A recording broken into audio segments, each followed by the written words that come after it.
London's survival during the Second World War is most often remembered in images of fire, streets glowing under incendiaries, anti-aircraft guns firing into the night, and smoke rising from the docks to drift across the Thames. The city's wartime mythology is built around flame, endurance, and visible destruction. Yet London's most serious existential threat during the Blitz did not come from fire. It came from water. Beneath the city ran a vulnerable, largely invisible system of embankments, tunnels, sewers, and foundations. Many of these were built in the 19th century for a river that had never been bombed from the air. The Thames is a tidal river, rising and falling twice a day, exerting enormous hydraulic pressure against structures designed under peacetime assumptions. A single breach in a river wall did not have to be dramatic to be fatal. It only had to remain unrepaired until the next high tide. If that happened, London would not burn. It would flood, quietly, progressively, and irreversibly. Preventing that outcome became the responsibility of a civil engineer named Sir Thomas Pearson Frank, whose work ensured that London remained a functioning capital rather than a drowned ruin. London was never meant to be dry in the modern sense. Large sections of the city, particularly the docks, industrial districts and low-lying residential areas east of Tower Bridge, sat only a few feet above mean high water. Their protection depended on continuous river walls and embankments, many of which were composed of brick and puddle clay cores dating back more than a century. Under normal conditions, these structures functioned well, but under bombardment, they became liabilities. High explosive bombs did not need to strike embankments directly to compromise them. Shockwaves fractured masonry, displaced clay cores, and loosened foundations. Damage that appeared superficial at low tide could become catastrophic hours later when the river returned. This danger was compounded by London's underground infrastructure. Beneath the streets ran the Underground Railway, power cables, gas mains, telecommunication ducts, and sewer interceptors. Flooding at one point could migrate underground, spreading far beyond the visible breach and undermining structures that appeared untouched above ground. This was not a hypothetical concern. London had flooded before, most notably in January 1928, when a storm surge overwhelmed embankments and caused 14 deaths. That flood occurred in peacetime, without bomb damage, and still took months to recover from. In wartime, the consequences would have been far more severe. The 1928 flood served as a grim blueprint for Frank. In that instance, a combination of heavy snowmelt and a North Sea storm surge raised the river level to its highest in recorded history. The water overtopped the Chelsea embankment and surged into the basements of Westminster and Lambeth.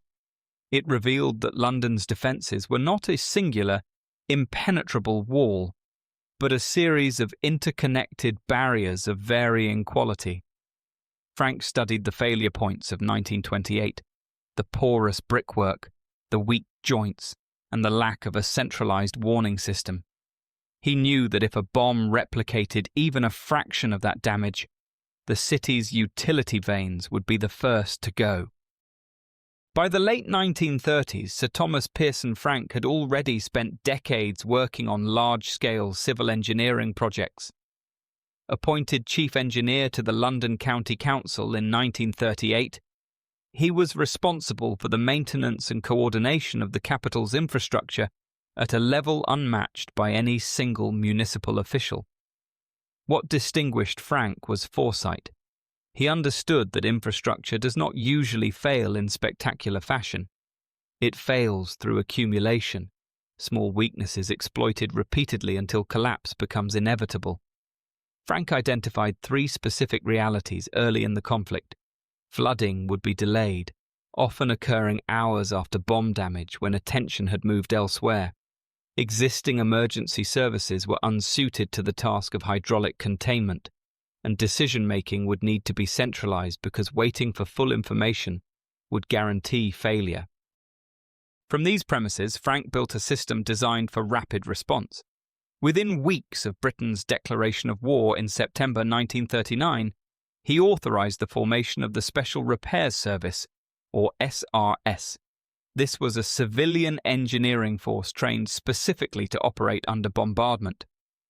The SRS was composed of skilled labourers, engineers, and foremen drawn from across London's public works departments. They were equipped for immediate containment using timber, steel sheet piling, sandbags, pumps, and puddle clay. The recruitment for the SRS was selective. Frank didn't just need labourers, he needed men who understood the temperament of the Thames. He recruited bridge builders, tunnellers, and dockers, men who spent their lives working in the mud and the wet. These men were exempted from traditional military service because their skills were deemed nationally essential.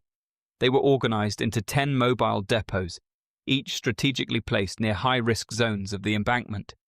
Each depot was a self-contained unit, stocked with prefabricated materials that could be deployed without further orders if communications with the central office were severed. One of Frank's most consequential decisions was his insistence on the continued use of puddle clay, a material many engineers considered antiquated. Puddle clay is a fine-grained, highly plastic clay that becomes impermeable when compacted and saturated. Unlike concrete, which cracks under differential movement, puddle clay deforms without losing its integrity. When water pressure increases, the clay swells, sealing microchannels rather than enlarging them. This behaviour made it uniquely suited to emergency flood defence. Bomb damage rarely produced clean breaks. It produced irregular fractures, voids, and shifting interfaces. Concrete patches could slow water but often failed under cyclic tidal loading, whereas puddle clay adapted to movement, maintaining a seal even as surrounding structures settled. Frank authorised large stockpiles of this clay distributed across London and ensured SRS crews were trained in its rapid deployment. This decision was repeatedly vindicated during the Blitz, when repairs made with modern materials alone proved insufficient.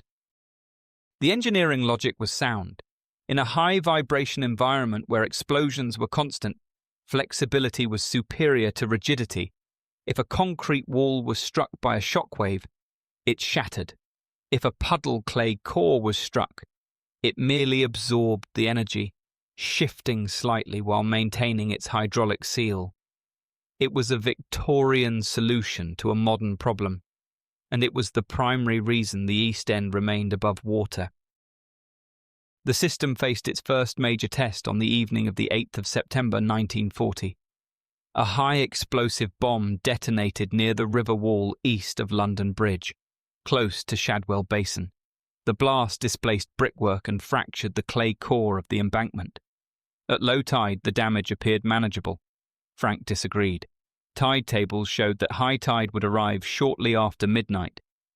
Based on the extent of displacement and the known condition of the embankment, Frank ordered the immediate deployment of SRS crews without waiting for a full structural survey. By the time the crews arrived, water was already seeping through the damaged section. Temporary timbering was erected, and more than 12 tons of puddle clay were packed into the breach. The repair held. A post-war Ministry of Home Security assessment concluded that failure at that point would likely have resulted in flooding of adjacent docklands within hours. Frank had acted on probability rather than certainty, and he had been correct. This victory was the first of many. Between late 1940 and mid-1942, the SRS carried out more than 120 emergency repairs to river walls, sewer junctions, and embankments. The work was often conducted in total blackout conditions. This meant no high-powered floodlights, as light would guide the Luftwaffe to the damage. SRS crews worked by the dim, shuttered glow of handheld torches and the flickering light of the city burning around them. The psychological toll was immense. They were working in the most exposed positions, on the riverbanks, during active raids with no overhead cover. If a bomb hit the water near them, the resulting splash and shockwave could sweep a team into the river in an instant. 5 specific moments illustrate the narrow margins of this secret war.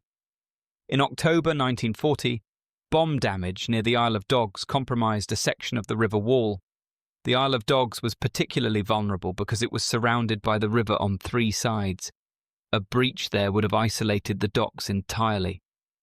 Frank redirected crews mid-operation from a less critical repair site at Chelsea, based on predicted tidal pressure gradients that he calculated manually from his office. The reinforced section held by less than an hour before the high tide arrived. In December 1940, during the Second Great Fire of London, a bomb strike fractured a critical sewer junction beneath Westminster. This was an interceptor sewer that sat directly above the district line. Rather than wait for surface access after the raid, Frank authorised underground repairs during the air raid itself. His engineers had to descend into the tunnels while the buildings above were collapsing. This decision exposed crews to significant danger from both the bombing and the potential for a sudden flash flood of sewage and river water, but it successfully prevented backflow into adjacent tunnels, keeping the seat of government dry. In March 1941, during a lull in the bombing, seepage was detected in basements several streets inland from Silvertown. Pressure readings suggested an unseen breach, what engineers call piping. This is when high-pressure water carves a tunnel through the soil beneath a wall, effectively bypassing the defence. Excavation located the failure point, which was buried deep beneath a layer of rubble. The team sealed it less than 90 minutes before the peak tide. A fourth incident in May 1941, during the final heavy raid of the Blitz, saw a massive hit on the embankment at Lambeth. The blast was so powerful it turned the granite blocks into shrapnel. Frank's team had to use sunken barges, literally scuttling old riverboats filled with concrete, to create a temporary dam while they rebuilt the wall. A fifth incident in early 1942 followed similar patterns of incomplete information and diminishing margins. A V-weapon tip-and-run raid damaged a lock gate at the entrance to the Surrey docks. If the gate failed, the entire basin would drain, stranding merchant ships in the mud. The SRS used heavy timber bulks and steel cables to brace the gate against the incoming tide, a repair that required divers to work in the black, freezing water of the Thames under fire. None of these incidents resulted in flooding. Each was resolved through a combination of engineering intuition and raw physical labour. The logic behind these efforts was simple. Fire destroys structures, but water destroys systems. A bombed building could be cleared, but a flooded tunnel could not easily be recovered. Once floodwater entered London's underground infrastructure, recovery would have been measured in weeks or months, not days. Flooding also undermined soil stability. Saturated ground lost its bearing capacity, increasing the risk of secondary collapses long after the initial damage had occurred. A single breach could therefore initiate a cascade of failures well beyond its point of origin. Frank's calculations were blunt. Even limited tidal flooding in central London would likely have disabled sections of the underground network serving the City and East End, interrupted electrical distribution at substations below ground level, contaminated sewer interceptors, and forced the evacuation of low-lying residential districts. These conclusions were not speculative.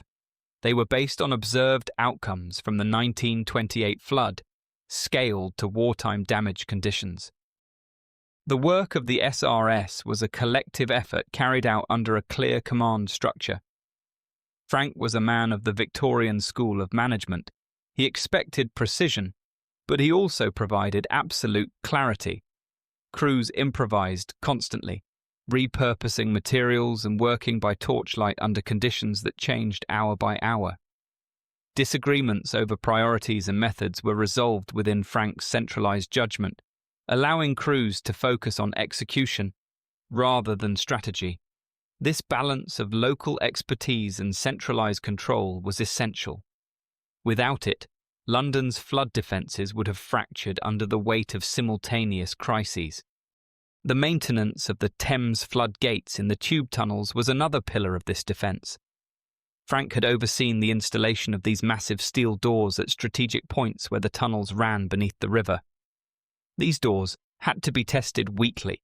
If a gate failed to slide into its groove because of a single pebble or a bent rail, that tunnel remained an open throat for the river.